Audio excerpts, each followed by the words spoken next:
Welcome back to my channel. This is Chainsaw Dave with All Natural Edge Designs, where we do custom live edge furniture, sawmilling, chainsaw carving, and millworks. And what you're watching here today is the assembly of my creation. This is a porch entrance for a log home made out of western red cedar. And what I'm doing here is I'm level cutting the top of the logs, and the way that I do that is I use a level. I place it on my chainsaw bar, and then I plunge cut, making sure to get a perfectly level surface for the top to meet with the bottom of the upright beam. When I go for a project like this, I really don't know what it's going to look like other than a basic sketch. I come up with a few different subjects that my clients provide. I organize them in such a way that I think makes sense, and then I really just have at it. So for this piece, we have a underwater scene where there are fish swimming up on the left all the way across the top and coming down on the right. And what you're seeing me do here is cut underneath the upright supporting beam and using a chainsaw to level that out. We spent the prior day bringing that beam and carving the saddles for it to fit up underneath the existing protruding logs, and that was quite a chore in itself. Once I got that beam up fit tight, we held it in place with ratchet straps and a winch, and then we got a forklift out that would be able to raise these columns up. I screwed the supporting 2x4s horizontally on there so that we could bring it up without damaging the carving, and at the same time make all the fine adjustments that we needed to. Not only did I use Gorilla Glue to glue these in place, but also 12-inch hardened lag bolts. I use about a half dozen on each upright. And what you're seeing me do here is secure these in place. On the right side, I repeat the procedure and cut it level.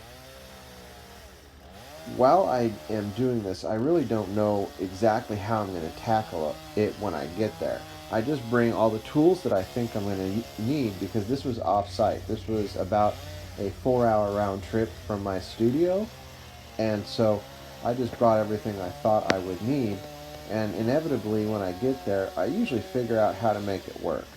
I've done several different types of installations in the past, from totem poles to ranch entrances. I've hung bears on the sides of trees. We even did the world's largest nutcracker with my mentor that I learned from. That was done in Roseburg, and you can check it out.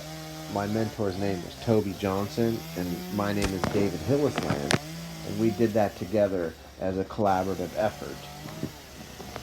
It's 41 and a half feet tall, and it is the world's largest. But invariably, whenever we get there, we just don't know how things are going to work until we get our hands on it. So that's one of my really strong skill sets, is kind of just figuring things out as I go. That's really how I've gotten to the point that I'm at now, is in my career, is I've just figured it out as I went. Some people ask me, what got you started? How did you get to this point? Do you see the sculpture before you start? And really, I don't know how I do any of it. I just look at it as a God-given gift with a lot of practice and a lot of trial and error. And as I go forward from here, I really don't know what's going to be coming down the pipe with other projects other than whatever God puts in front of me. I'm certain I'll be able to accomplish. I've really done some quite amazing things that I never would have thought I could do. And this portrait entrance is an example of that. This had so many different working parts to consider. On the left, you'll see there's one of the otters. In the middle, there's an otter eating a fish that he caught. and a salmon on the left with a little small salmon under his belly. On the right, there's a kingfisher, and if you've seen in the preceding videos, you've seen me create a lot of this, and you've seen where all the layout went into it, and the process that it takes to refine these to become what they are today. And it's really quite fun and exciting to do one of these projects, because like I said, I never really know what it's going to look like until I'm done. A lot of times I just work until it meets the qualification for the client, and at the same time I feel it's the best that I can put out for the time allotted for each job. This house is a beautiful home, and this is quite an addition to it.